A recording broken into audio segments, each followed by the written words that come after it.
తినండి. భిక్షాందేహి.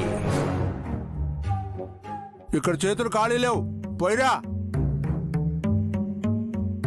ఒరే బక్క దున్నపోతా, వేళ్లు జుర్రుకుంటూ మరీ పొమ్మంటావే?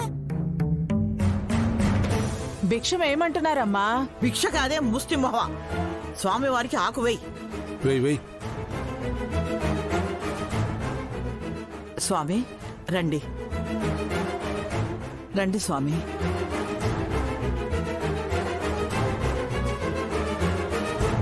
రండి స్వామి.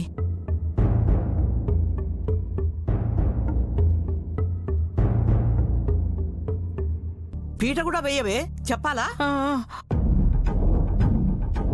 రండి.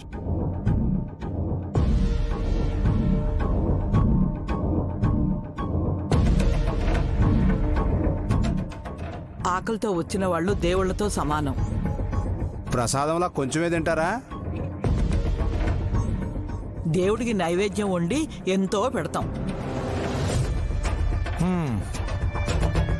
చేతులు కడుక్కోరా. దేహమే దేవాలయం తల్లి. ఆయన గుడి శుభ్రం అంట. నువ్వు పెట్టు, కానిచ్చేస్తారు. మీకు మజ్జిగ తీసుకురమ్మంటారా? నన్ను తినేవా ఏంటే? ఒసేయ్, ముందు స్వామివారికి పెట్టవే. అలాగే అమ్మా. ఏంట ముసల్దాన్లాగా నడక? త్వరగా పెట్టు. అలాగే. అత్తేదో వయసులో ఉండట్టు. నోరు మూసుకొని తినరా ఎదవా.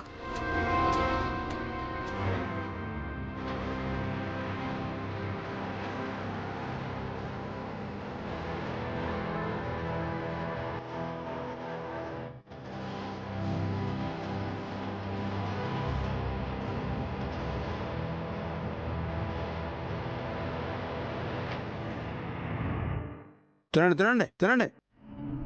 నోరు మూసుకొని తినరా బడవా. వయసులో ఉన్న ఆడపిల్ల త్రినేత్రి చనిపోయిందన్న బాధ లేకుండా 3 బుట్టల మెక్కుతూ నోటుకొచ్చినట్టు వాగుతున్నావు. ఎవరి ప్రాణం తల్లి పోయింది? అదిగో ఆ ఫోటోలో ఉందే మా మేనకోడలు త్రినేత్రి.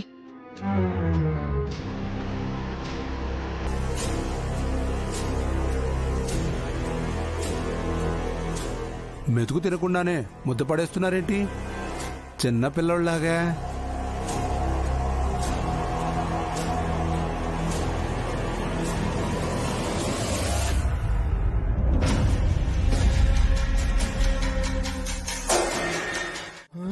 ఈ కన్ఫ్యూజన్ తట్టుకునే శక్తి నాకు లేదు.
నేను చెప్తానుండండి.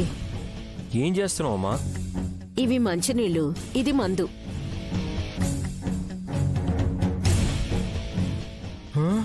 మందా? అవ్వా, అక్కకి కూడా అలవాటైందా? చిచి, మందులు, టాబ్లెట్స్ పావనమూర్తి. ఐసి.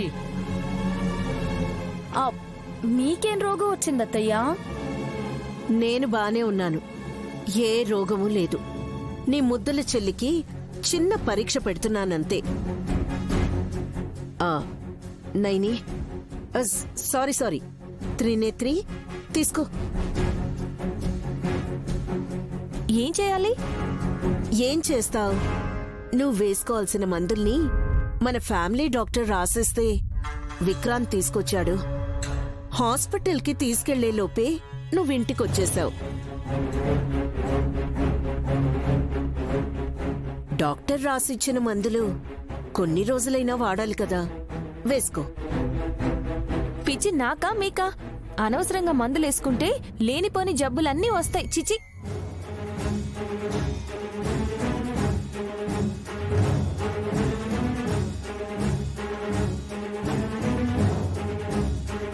అదేంటి నైని అలా విసిరేసావు? ఆ, ఈవిడ చెప్పినంత మాత్రాన ఎందుకు వేసుకోవాలి బాబు గారు? ఊరికే మందులు వాడడం ఆరోగ్యానికి మంచిది కానే కాదు.